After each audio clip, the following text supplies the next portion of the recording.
को हमने सांसद बना दिया, लेकिन ओम बिरला जी ने सांसद बनने के बाद 10 साल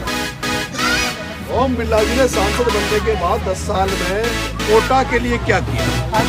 ओम बिरला जी जिस पद पे थे, अगर ओम बिरला जी चाहते तो कोटा में एयरपोर्ट आ जाता,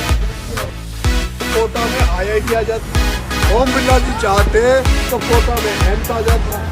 ओम बिरला जी चाहते तो कोटा को उसी तरह से बना देते जैसे गहलोत साहब ने जोधपुर को बनाया, जैसे सुखाड़िया जी ने उदयपुर को बनाया, जैसे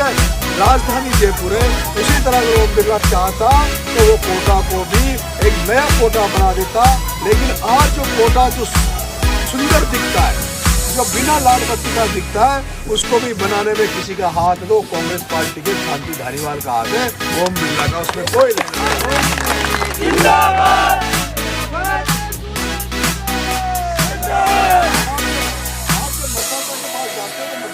सवाल पूछता है, मतदाता कहता है कि हम ओम बिरला को वोट क्यों नहीं दें, हम गुंजल को क्यों वोट दें, तो आपको कहने की जरूरत है, आपको कहने की जरूरत है कि आप लोगों को ये कहने की जरूरत है, ये बताने की जरूरत है। मतदाता जब सवाल करे तो उनको ये कहने की जरूरत है कि जब भी प्रहलाद जी गुंजल साहब ने इस कोटा की धरती पे सैकड़ों आंदोलन अभी तक कमजोर लोगों के लिए, पिछड़ों के लिए, जिनका कोई धनी धोनी नहीं था, जो असहाय अपने आप को महसूस करते थे, उनके लिए ओम बिरला सड़कों पर लड़ता था, सड़कों पर अपना पसीना बहाता था, सड़कों पर उन्होंने मुकदमे खाए, सड़कों पर उन्होंने पुलिस की लाठियां खाई। एक उदाहरण इस कोटा की धरती पे कोई बता दे जब आम जनता के लिए ओम बिरला ने कोई लाठी खाई हो, या किसी थाने के आगे धरना दिया हो, या कहीं किसानों के हितों में कहीं आवाज उठाई। ये सब बातें आपको जनता को बतानी पड़ेगी, जनता को विश्वास में लेना पड़ेगा। मेरा तो आपसे निवेदन है, अभी मेरा एक बड़ा कार्यक्रम है, वहाँ मैं जा रहा हूँ। जो दूध की डेयरी के जो लोग हैं, तो दूध की डेयरी के जो लोग हैं, दूध का जो काम कर रहे हैं, वो जिन घरों में दूध देने जा रहे हैं, वो उस परिवार को विश्वास मिले, उस परिवार से कहें कि हम उस गुंजल साहब की गारंटी लेते हैं कि आप गुंजल साहब को वोट दो। अगर कोई भी 5 साल दिक्कत आएगी तो उसकी गारंटी हमारी, आपको खुद को गारंटी लेनी पड़ेगी,